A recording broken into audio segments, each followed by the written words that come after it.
League attack women and children with bricks and scissors, it was not reported at all. Why? Ask yourself why. Why does the liberal media repeatedly censor the information that it gives to you? Why does the liberal media repeatedly telescope in on certain kinds of violence in our society, but totally ignore other kinds of violence in our society? And then notice the response of what happened when Nigel Farage, a middle-class former banker, was milkshaked. There was uproar. There was outrage. There was discussion about how this is not the political way forward and how this is not how to conduct a democracy. So, what is it that the liberal media are saying? Are they saying that those working class women and children who were bricked, who had bricks thrown at them and scissors thrown at them by a mob of the Muslim Defence League, are not worthy of the same dignity and respect that Nigel Farage is, a middle class member of the middle class village of our elites? Make no mistake about it, he's part of the establishment. That's why he's tolerated. So Labour MPs, councillors, spokespeople from the left tried to justify attacks against Tommy Robinson and attacks against Sargon of Akkad, or whatever his name is. Sargon of Akkad, thank you very much. Or Carl Benjamin. And they tried to ignore bricks and scissors being thrown at women and children at a peaceful political rally. But the moment you took a milkshake on Nigel Farage, suddenly we have a problem in our democracy. Let me tell you why. Suddenly, the political elites decided that this was a problem. It was because the likes of Jeremy Corbyn realised that sooner or later they too would be going to the dry cleaners to take a milkshake off their suit. It's because the soy boys of the liberal left suddenly realised that if they legitimise violence and continue to do so, it wouldn't be long before someone said, if you can do it, I can do it too. That's why. But when the liberal media thought that no part of the liberal establishment would suffer because of a narrative of dismissing political violence in the UK, when they thought that they would not suffer from it, suddenly they were happy to let it happen. They applauded it, they celebrated it, they turned it into a verb. They declared the people that did it as heroes. And when they couldn't declare them as heroes, they chose to ignore their violence completely.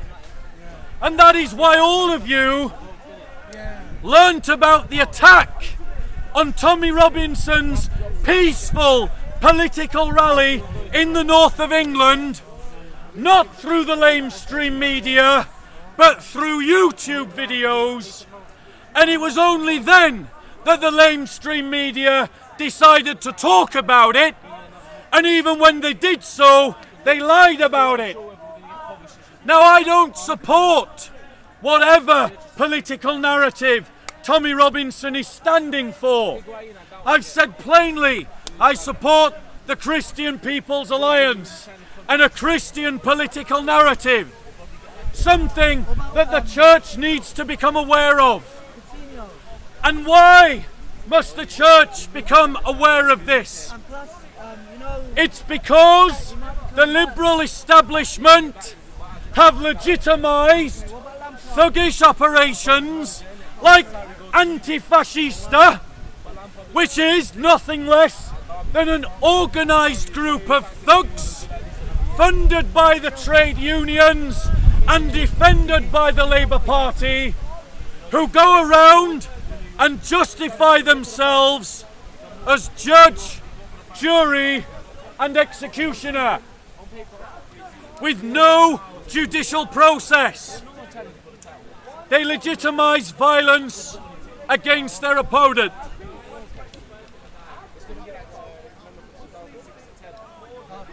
Now, Christians, you need to wake up. You need to wake up.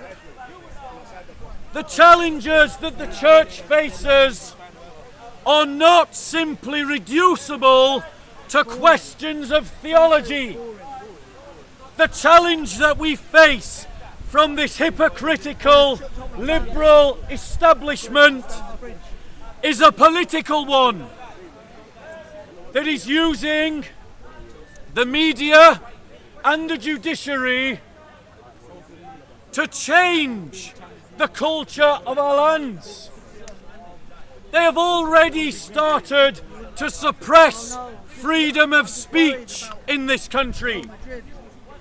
It started off by what sounded like quite reasonable grounds of stopping racial discrimination. But that thin end of the wedge has now developed into suppressing legitimate, peaceful protests against the horrors of abortion at abortion clinics. In the UK, there are areas that are public civic property where you cannot have peaceful demonstrations because it has been decided that it is not legitimate to protest against the Holocaust at the centres where that Holocaust is being carried out. And quite recently, the British government has contemplated integrating into British law to make criminal the criticism, listen to this, of Muslimness. That's right.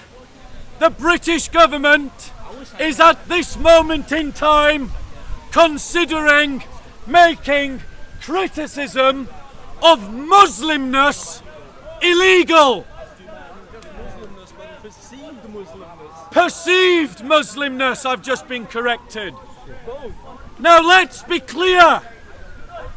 What the hell does that mean? Does that mean that if you criticise the Quran, you're breaking the law? Or if you object to the niqab, you're breaking the law? As Boris Johnson did when he quite derogatorily described them as looking like post boxes. Does it mean that criticism of Sharia law is going to be made illegal? Whilst you were sleeping, people of Britain, whilst you were sleeping, a nest of vipers have made their bed into every part of the power sources of our society. There are vipers in the Parliament. There are vipers in the judiciary. There are vipers in the police. And that little nest of vipers, that little village of people, are all using their power and influence to take away the freedom that your grandfather and your great-grandfather died for in 2 world wars. And you are letting them take it away from you because of your ignorance and your apathy. Because you have bought into a culture that says, don't be interested in politics. Whilst you were listening to those lies said by your father and your granddad, that nest of vipers has been busy taking away your freedoms, step by step, law by law, and you have let them do it. Now, what should we do about it? I don't know, but I've got a feeling you're about to tell us. Notice the hecklers. We're not hecklers, we're here to contribute to Let them heckle. Let them heckle. I'll take questions in a moment. Doesn't your church need to put its house in order? So, they do, yes. They don't. They do. So, what can we do about it? I don't know. The first thing that you can do, anyone who agrees with my line of argument, He's a good man. Never. is you must fight for an American-style freedom of speech law in the UK. That's what you need.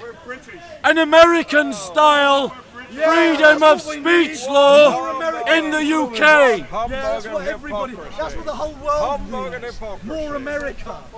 You need to make that the agenda item of every political discourse in the land. Why? You need to make it a condition of voting for any political party. And you Christians, what can you do? What about you Muslims? You must demand, You Hindus? you must demand that you have equal rights I with the demand Muslims. that you shut up. If criticism of Muslimness is going to be made illegal, then criticism of Christianness should be made illegal. Does your mummy know your head? And if we're going to do that, then let's go the whole hog. Let's make criticism of Hinduness illegal and criticism of communismness illegal. And do you see how it goes on? Do you see what happens? But church, you Christians, think tactically. Think tactically. If you demand equality by the Liberals in their laws, you establish for the church an even footing. If you do not, once again, you allow the church to be outmaneuvered by its political opponents.